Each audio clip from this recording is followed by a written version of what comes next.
Масові затримання, адміністративні арешти та зневага людської гідності. Окупаційний центральний райсуд Сімферополя розглядає одразу 22 адміністративні справи проти кримських татар. Їх затримали напередодні під стінами окупаційного Кримського гарнізонного суду. Люди прийшли підтримати бранців, яких звинувачують у тероризмі, але опинилися в автозаках. Після ночі в ізоляторах у різних містах півострова кримських татар звезли на судилище. На жодні доводи окупаційні судді не зважали та винесли штрафи за нібито порушення карантинних обмежень. Координатора Кримської солідарності Ділявіра Міметова окупанти покарали штрафом у 15 тисяч рублів. Очередной раз мы сталкиваемся с тем, что власти пытаются использовать все возможные и невозможные, законные и незаконные пути для того, чтобы препятствовать нам поддерживать своих родных и близких, для того, чтобы мы отстаивали свою позицию,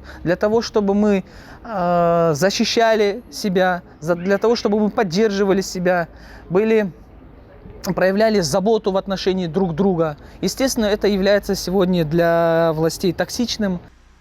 Також штраф у 15 тисяч рублів окупанти виписали для Ісмаїла Ваапова. По 10 тисяч присудили для Ділявіра Ібрагімова, Ділявіра Міметова та Ервіна Еміралієва. Щодо 15 кримських татар судилища тривають. На їх підтримку зібралося чимало людей. Окупаційні силовики вже традиційно пригнали автобус та автозаки. В усіх присутніх перевірили документи, а у незалежних журналістів – посвідчення. Навколо блукають окупаційні поліціянти, які фільмують людей на камеру. Вот это вот отношение к нам, такое отношение к людям, да?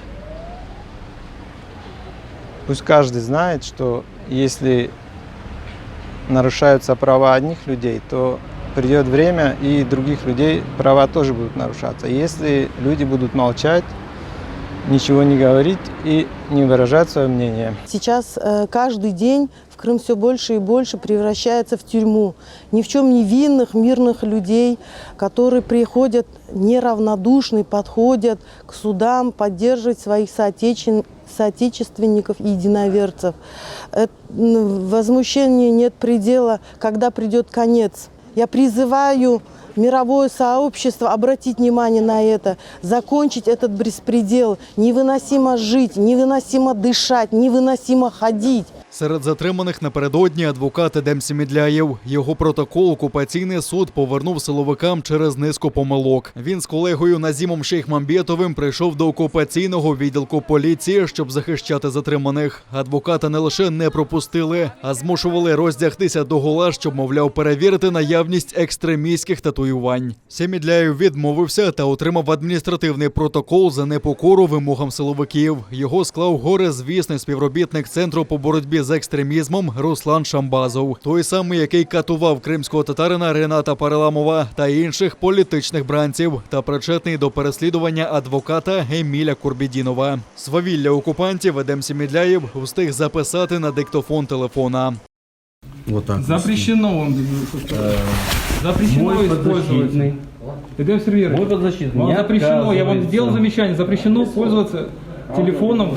Я вас предупредил, что я веду аудиозапись. Это служебное помещение я вам сделал, выключите оборудование. Я веду аудиозапись. Выключите Ничего в этом я не вижу. Выключите оборудование. Вы же ведете видеозапись. Я сделал замечание о том, что в случае выполнения нам будет 19.3. Не. Пойдемте, административный протокол будет составлять на вас. Пойдемте, 19.3. На видеокамеры есть? Конечно. Протокол, пожалуйста, можно?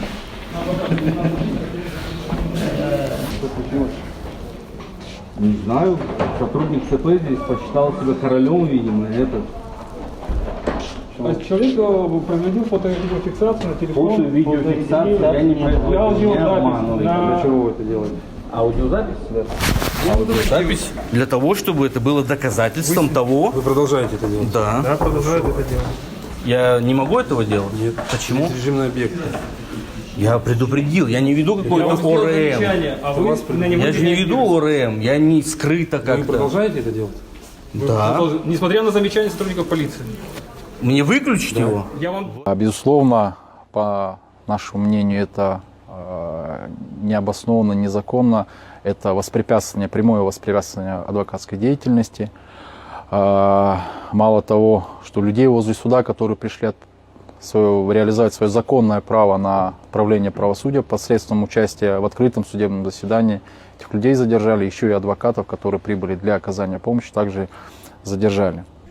Енвера Абселямова та Ескендера Салієва виправдали. На засіданні розглянули відеозаписи подій біля стін окупаційного Кримського гарнізонного суду. Жодних порушень карантину там не помітили. На тлі чергового масового затримання кримських татар прокуратура Криму відкрила кримінальну справу. Досудове слідство розпочато за фактом незаконного позбавлення волі. Це передбачає тюремне покарання до 5 років. У прокуратурі автономії наголосили, що масові затримання з боку окупаційної влади стали системними та слугують для залякування мешканців півострова. 2 українських воїнів зазнали поранень. Нині вони у задовільному стані під наглядом медиків, повідомляють у штабі Об'єднаних сил. Відомо, що один боєць підірвався на невідомій ворожій вибухівці, інший зазнав вогнепального поранення. Окупанти гатили з 82-мм мінометів по оборонцях Кам'янки. З іншої зброї обстріляли Золоте-4 та Піски, що на околиці окупованого Донецька. Також зафіксовано проліт російського безпілотника Орлан-10. Станом на 11 годину 26 жовтня зафіксовано 3 порушення режиму припинення вогню, 2 з яких із застосуванням заборонено мінськими домовленостями озброєння. Біля Гранітного російські найманці двічі вели вогонь з артилерії калібру 122 мм. В районі Новозванівки ворог здійснив обстріл з автоматичних станкових гранатометів та великокаліберних кулеметів. Протягом поточної доби втрат серед військовослужбовців Об'єднаних сил немає. Наші захисники відкривали вогонь у відповідь, не застосовуючи заборонене мінськими домовленостями озброєння, та змусили противника припинити вогневу активність. Скіфське золото мають повернути Україні. Так вирішив апеляційний суд Амстердама, де проходили слухання по суті у справі про приналежність колекції скіфського золота. Тепер експонати виставки «Крим. Золотий острів у Чорному морі» має повернутися до України. Однак 4 кримських музеї – Центральний музей Тавриди, історико-культурні заповідники Бахчисарая та Керчі та Національний заповідник Херсонес-Таврійський можуть звернутися до Верховного суду Гаги у Нідерландах, щоб оскаржити це рішення. Президент України Володимир Зеленський вже привітав рішення Нідерландського суду, а міністр закордонних справ Дмитро Кулеба назвав це відновленням справедливості. Ми повернемо собі не просто музейні експонати, а частину нашого національного коду. Реліквії, які свідчать про тисячі років нашої історії. Дійсно, міжнародне право не швидке, але невідворотне. Всі російські фейки, маніпуляції та спроби ввести суд в оману зазнали краху. Сьогоднішнє рішення суду доводить, що довга та наполеглива командна робота досягає великих результатів. Я переконаний, що так само, як ми повернули сьогодні скіфське золото, ми повернемо наших людей і наші тимчасово окуповані території. У свою чергу заступниця міністра юстиції України Валерія Коломієць зазначила, що це рішення важливе для України не лише з юридичного боку, а ще й тому, що це ще раз доводить, що цивілізований світ бачить окупацію Криму. І фактично Амстердамський апеляційний суд, він визнав, що до нас буде повертатися колекція скіфського золота через те, що це саме наше українське історичне надбання.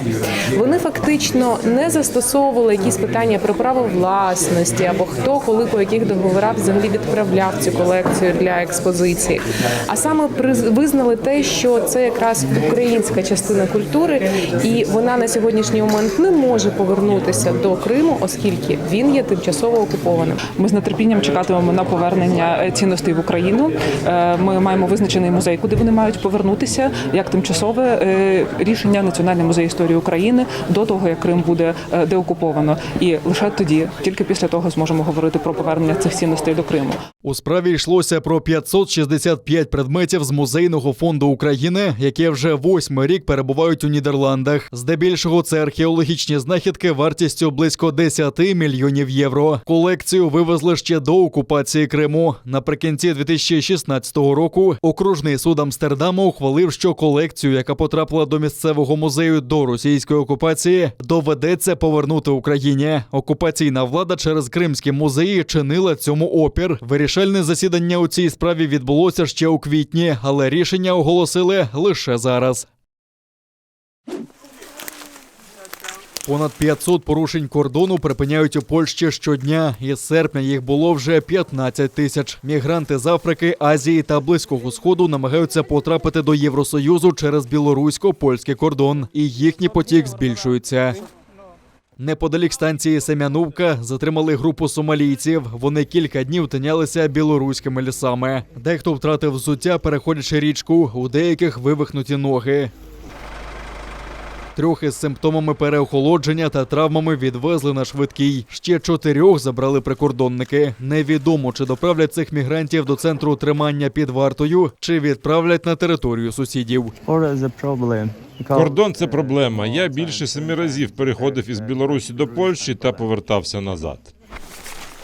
У ВКБ ООН звинувачує Польщу у порушенні міжнародного права через те, що вона не пропонує мігрантам притулку та відправляє їх назад до Білорусі. Польща заявляє, що виконує свої міжнародні зобов'язання, намагаючись зупинити потік мігрантів. Вони переважно хочуть отримати притулок не у Польщі, а у Західній Європі. А Європейський Союз у свою чергу звинувачує Білорусь в організації потоку біженців. У ЄС це вважають спробою чинити тиск на блок та помстою за санкції. Їх наклали на Мінськ через порушення прав людини. Згідно з правилами єС, мігранти мають просити притулку у тій країні, в яку потрапляють одразу після перетину кордону. Однак Євросоюз планує провести реформи, щоб змінити це правило та рівномірно розподіляти навантаження по усіх країнах блоку.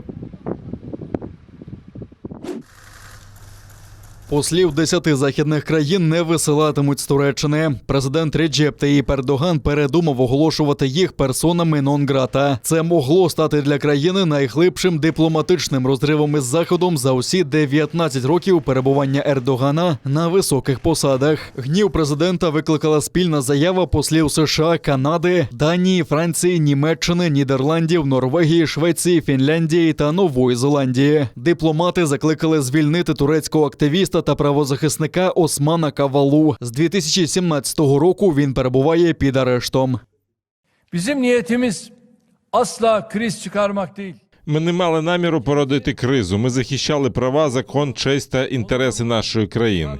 Сьогодні новою заявою тих самих послів спростовано наклеп на нашу юстицію та на нашу країну. Ми віримо, що ці посли, які висловили свою прихильність дотримуватись законів країни і не втручатися у внутрішні справи, тепер будуть обережнішими у своїх заявах щодо суверенних прав Туреччини відповідно до статті 41 Віденської конвенції.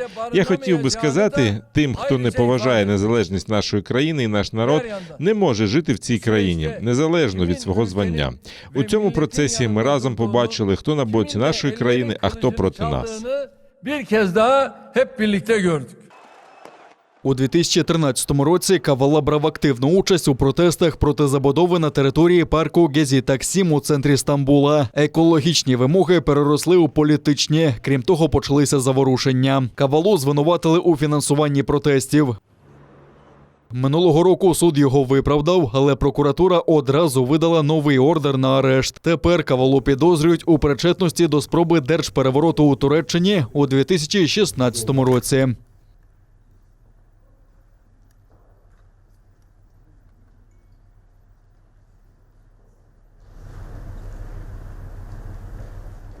Приєднуйтесь до сім'ї АТР та підпишіться на сайт нашого телеканалу. Для цього наберіть в браузері atr.ua, натисніть на кнопку «Вступити в сім'ю АТР», виберіть суму і натисніть кнопку «Підтримати АТР». Після цього заповніть дані своєї картки та електронної пошти. Оберіть регулярність платежу, погодьтеся з умовами програми та натисніть кнопку «Оплатити». Перший кримсько-татарський телеканал АТР – це максимальна та ексклюзивна інформація про Крим. Це єдиний осередок свободи слова для кримсько-татарського народу. Підписка на наш сайт – це підтримка нашої інформаційної боротьби та ваш внесок у повернення півострову додому, в Україну.